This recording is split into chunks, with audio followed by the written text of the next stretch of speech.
Hello guys, so the water sign, hello Pisces, Scorpio, and Cancer. Welcome dito sa aking channel, Kapalaran na 888. Welcome.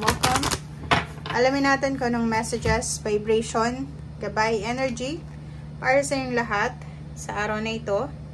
Ito ay general reading, so gamitin mo kung ano yung sinasabi ng iyong instinct, guys. Okay.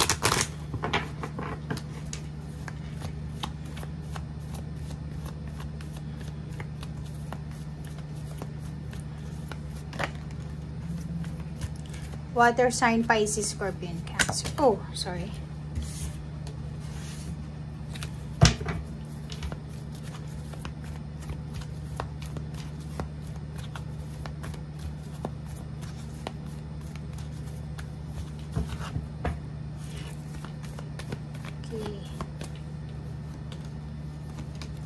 Okay.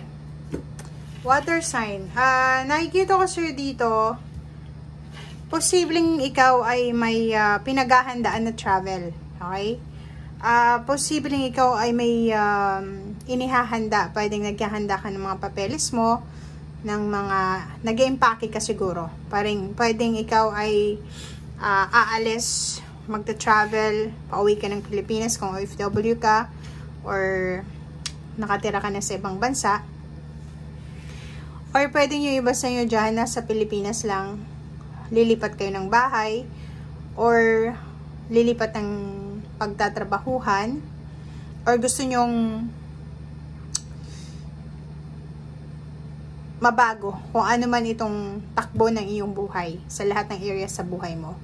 Or yung iba din sa inyo dito is nag-i-expect ka, pwedeng nag-i-expect ka ng isang tao na malapit sa'yo na parating siya. So pwedeng may kamag-anak kang uuwi galing sa ibang bansa, or posibleng nag-i-expect ka ng pagbabago sa mga susunod na araw. Parang ganun kasi completion to.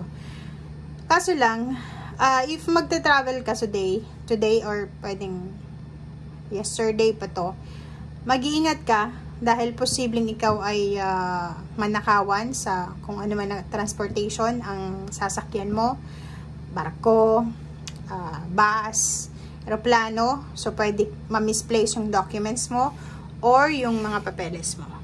Merong 31 dito na for bad health.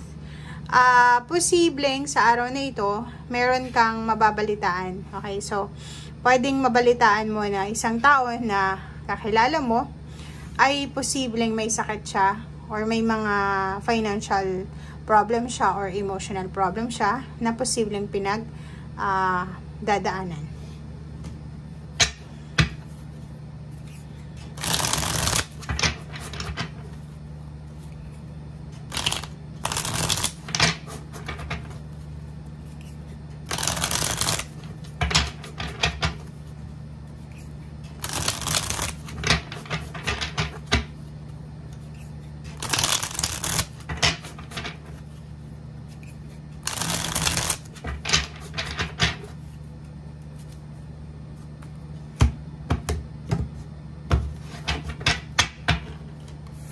Okay, first card dito is Queen of Pentacles. Sa araw na ito, wala ka naman sigurong problema sa pera na pwedeng maging concern mo, or pwedeng nakikita natin dito na busy-busy yung iba sa inyo para sa pagtatrabaho, pag-iipon ng pera, or yung iba sa inyo dito is sobra kayong abala, yun, busy-busy abala sa ginagawa nila, and wala silang sasayangin na oras. Kasi ang gusto nila is maging stable yung financial nilang journey. Okay? 10 of Wands. Oh, diba? Isa sa dahilan kung bakit kailangan mong maging workaholic, mag-multitask. Isa sa dahilan kung bakit sobrang sipag mo ay dahil ang dami-dami mong obligasyon. Kung makikita mo yung 10 of Wands, parang yun, nagmo-multitasking ka, kailangan mong kumita ng malaki. Kahit siguro may sakit ka, or pwedeng may nararamdaman kang hindi maganda sa katawan mo, like inaantok ka, napapagod ka, may sipon ka, may lagnat ka, or kung ano pa man, tuloy pa rin ang trabaho mo kasi ang dami mong obligasyon. Marami kang babayaran or binabayaran na bills, or pwedeng ikaw yung breadwinner, or ikaw yung may trabaho lang sa pamilya. Okay, 7 of Cups. Nakikita natin dito guys na marami kang naiisip na posibleng paraan kung paano kumita ng pera. Yung kung ikaw naman is looking for a relationship, ang dami-dami mong choices, marami kang pinagpipilian kung sino itong taong ito na papapasukin mo sa buhay mo. Or parang nakikita natin dito na sa relationship to, hindi ka naman parang yung klase ng tao na tatalon ka sa isang relationship kasi wala kang choice. Kasi nakikita mo dito, may choice ka. Hierophant. Mayroon dito na posibleng Scorpio and Cancer na mayroon kayong mga mentor. Mayroon kayong taga-advise, mayroon kayong mga sinusunod na tao. Okay? Especially yung Cancer. Comment down below, Cancer, kasi parang nakikita ko sa'yo dito na hindi ka nakakapag-desisyon ng galing mismo sa'yo kasi kailangan mo sundin. It's either may isang tao na inuutosan ka na ito yung gagawin mo, ito yung kung ano-ano. And nakikita ko sa'yo dito na siguro kailangan mo ng mag-isip kasi etong yung mga ginagawa mo is parang wala kang freedom. Parang wala kang freedom. And siguro sa ngayon, hindi mo pa siya nararamdaman. Pero, in the few months from now, posibleng maramdaman mo na parang kang puppet na tagasunod lang. Okay, Nine of Pentacles.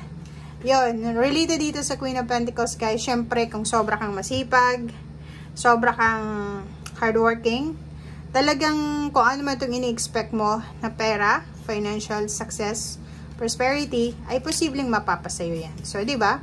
So, nasa tao ang tiyaga, nasa Diyos ang awa. So, kung wala kang tiyaga, wala kang nilaga. Okay? So, sinasabi ng baraha sa'yo dito, ano man itong wini-wish mo financially, darating yan ng kusa sa'yo dahil napakasipag mo. Excited ka sa araw na ito. Parang nakikita ko sa'yo dito na excited ka. Siguro sweldo mo or pwedeng kahapon or ngayon habang nanonood ka, kakasweldo mo lang. So, nakikita natin na excited ka dito sa natanggap mo or matatanggap mong pera. For Wands, isang family occasion, celebration, or pwedeng stability sa buong pamilya ang magbibigay ng excitement, passion, ano pa ba? Pagmamahal, or anticipation. Parang nakikita natin dito na may hinihintay ka or may pinaghahandaan kang family travel or family events or family celebration or kung ano pa man siya. So, yun. Ito yung maganda din kasi isang hindi mo inaasahan na balita tungkol sa pera sa susunod na mga araw or buwan ang posibleng darating sa'yo. So, kung halimbawa na may kailangan kang malaking halagang pera, unexpected income ito na pwedeng umulan sa buong pamilya mo na magbibigay ng balanse. Masisettle mo lahat ng obligations mo financially and parang papasok ka sa next level of abundance and prosperity dito. Okay? Thank you guys. Bye!